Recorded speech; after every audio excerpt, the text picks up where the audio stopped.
নমস্কার। আজ 26শে জানুয়ারি প্রজাতন্ত্র দিবস।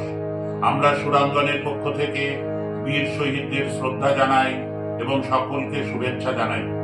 এটি শুধু একটি ছুটির দিন নয়, এটি আমাদের সংবিধানের মূলনীতি ন্যায়, সাম্য, স্বাধীনতা ও ভ্রাতৃত্ববোধ মেনে চলার অঙ্গীকারের দিন।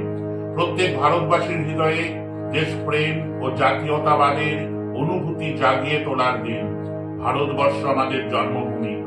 এই দেশের মাটি আমাদের সকল সুখ দুঃখের আশ্রয়।